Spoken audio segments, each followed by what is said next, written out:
हुआ तार तार। राम रहीम पर लगा मजदूरों का पैसा गबन करने का आरोप। जसीम अंसारी मजदूरों के हित में खून का एक कतरा बहाने को तैयार। आपको बता दें कि सिजुआ एरिया के मोदी कोलियरी में कोयला डंप खुलते ही क्षेत्र के नेताओं का निगाहें जा टिकी है। सभी लोग मजदूरों को मोहरा बनाते हुए अपनी रोटी सेकने के लिए संगठन की तैयारी कर डाली। इस संगठन में संयुक्त मोर्चा सबसे दमदार संगठन साबित हुई, जिसमें लोयाबाद निवासी कांग्रेस नेता राम रहीम टीम अध्यक्ष और महामंत्री का पद संभाल बैठे। मजबूत संगठन के सामने विधायक ढुल्लू का संगठन कमजोर पड़ता रहा। दमदार संगठन मजदूरों का हक का गबन करने के भी दमदार साबित हुई। मजदूरों के हक की लड़ाई लड़ने वाले वास्तविक कुछ नेताओं को यह नागवार गुजरा, जिसकी खुलासा करते मोहम्मद जसीम अंसारी, सुखदेव विद्रोही, जोगता नागरिक मंच के अनु सिन्हा ने एक प्रेस वार्ता कर की। मोहम्मद जसीम अंसारी ने कहा, मजदूरों की हक की लड़ाई वह हमेशा लड़ते आए हैं और इनका शोषण के खिलाफ शरीर का एक एक कतरा खून बहाने को तैयार है। वहीं मीडिया को संबोधित करते हुए सुखदेव विद्रोही ने कहा, मजदूरों के हित के लिए वे लोकतांत्रिक तरीके से लड़ाई लड़ेंगे। वहीं अनु सिन्हा उर्फ पलटू ने कहा, मोर्चा नेता राम रहीम मजदूरों के मेहनत का पैसा डकार गए, जिसको वे विरोध करते हैं। उन्होंने कहा, मजदूरों के हक का पैसा दिलाने के लिए वह हमेशा मजदूरों के साथ लड़ाई लड़ने को तैयार है। संयुक्त मोर्चा सत्ता नहीं मामला उठ रहा है, उसका निराकरण और बहाल होना चाहिए। और हम अपने स्तर से आप लोग के माध्यम से जानकारी देना चाहते हैं, जो भी नेता है मोर्चा में अब कार्यकर्ता है, ये सारे लोग को मिल बैठ करके बहल करना चाहिए और जो भी समस्या सामने आया है उसका मिल बैठ के निपटारा कर देना चाहिए। संयुक्त मोर्चा का नेतृत्व वार्ता बहुत जरूरी है। संयुक्त मोर्चा का नेतृत्व कौन कर रहा था? संयुक्त मोर्चा में सभी मिल करके 9 आदमी थे, 9 आदमी।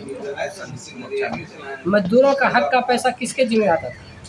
मजदूरों का पैसा तो जो डीओ है, जो लिफ्टिंग जो कर रहा था, उसमें नाम अब आप लोग जान सकते हैं कि भाई कौन कौन लोग थे इसमें, लेकिन हम लोग मजदूर के तरफ से प्रतिनिधित्व थे। आखिर विवाद आप लोग में क्यों हुआ?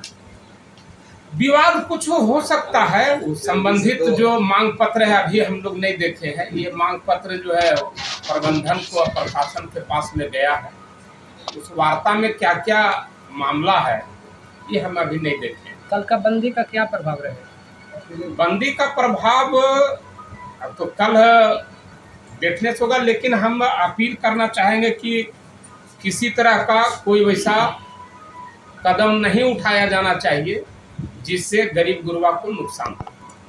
प्रबंधन को चाहिए मौका, तो जो रोजगार का अवसर हुआ है वह विवाद में तब्दील हो जाएगा तो गरीबों का रोजगार है वह बंद हो सकता है। इसलिए बहुत ज्यादा मांग को वार्ता से मनाया जा सकता है और जो भी डिमांड्स हैं वो कोई जरूरी नहीं कि सबको मान ही लिया जाएगा, लेकिन लोकतांत्रिक व्यवस्था है। लोकतांत्रिक व्यवस्था में सबको अधिकार है मांगने का, संघर्ष करने का, बंदी का है, वार्ता करने की। इसमें हम चाहेंगे कि प्रशासन और बीसीसीएल प्रबंधन, कोलियरी प्रबंधन, क्षेत्रीय प्रबंधन सिजुआ एरिया, इन लोग भी पहल करें कि शांतिपूर्वक जो है सारा चीज संचालित रहे और उत्पादन का काम हो। उत्पादन नहीं होगा, प्रोडक्शन नहीं होगा तो फिर रोजी रोजगार कहाँ से मिलेगा? की वजह है कि मोर्चा में कुछ लोग बेईमानी पर तुले हुए हैं। वो कौन लोग? वो लोग सिद्राबाद जोड़ा तरफ के लोग हैं। क्या नाम? नाम क्या? नाम असलम मंसूरी और राजकुमार। ये लोग आज 9 महीना में मात्र 4 बार हम लोगों को मजदूरों का पैसा दिया है और ये 9 महीना में जो मजदूरी का जो पैसा दिया है, जबकि वो कम से कम 27-28 बार होना चाहिए था, जो कि मात्र 4 बार। कितने कोयले का उठाव हुआ अभी तक? यहाँ 1,20,000 टन के लगभग का कोयले का उठाव। उस हिसाब से मजदूरों को कितना पैसा बनता है? मजदूरों को तो कम 27-28 बार मिलना चाहिए पैसा। कितना करके? कितना पैसा? 4500 का एक दिन। मिला कितना? मिला 4 बार, 23 बार नहीं मिला। बाकी पैसा कहाँ गया? बाकी पैसा ये असलम मंसूरी से और राजकुमार महतो से पूछा जाए। हम लोग का भी विरोध इसी बात आखिर है। आप ही का संगठन के वो लोग थे, आप ही लोग उन लोग को हम लोग का संगठन के नहीं थे, मोर्चा के थे। जो लोग आज विरोध भी कर रहे हैं वो लोग भी पहले मोर्चा ही में थे। आप अपने क्षेत्र में उन लोग को आप ही लोग लाए थे? क्या हाँ वजह? लाए थे, उसमें 9 का हम लोग बहुत बड़ा भूल था। आज उसके लिए मैं मजदूरों से माफी मांगता हूँ कि वैसे लोगों को हम लोगों ने प्रमोट किया। हम लोग उसके अंदर का चीज जानते नहीं थे कि अंदर में हम लोग किस मेंटेलिटी का आदमी है। तो मजदूर के हित में क्या उन लोगों से गोलबंद होकर लड़ेंगे आप लोग? मजदूर के हित के लिए हम उन लोग से गोलबंद होकर मजदूरों दोबारा का- कभी हम लोग नहीं जा रहे हैं। उन लोग के साथ में मजदूरों के साथ के गोलबंद होकर लड़ेंगे और उन लोग को लेकर लड़ेंगे। हम लोगों की कैपेसिटी इतना कि हम लोग अकेले बहुत कुछ पहाड़ को भी तोड़ने का ताकत रखते हैं। क्या मजदूरों का हक दिलाने में आप लोग कायम हो पाएंगे क्या? बिल्कुल, हम लोग मजदूरों के हक में चाहे जो भी व्यक्ति लड़ रहा हो, हम लोग मजदूरों के हक के लिए किसी भी सीमा तक जाने का जरूरत होगा हम लोग जाएंगे। जेल जाना होगा तो उसके लिए भी मैं तैयार। कल मजदूर के समर्थन में आप लोग रहेंगे वहाँ? नहीं, मजदूर के समर्थन में हम लोग रहेंगे, लेकिन किसी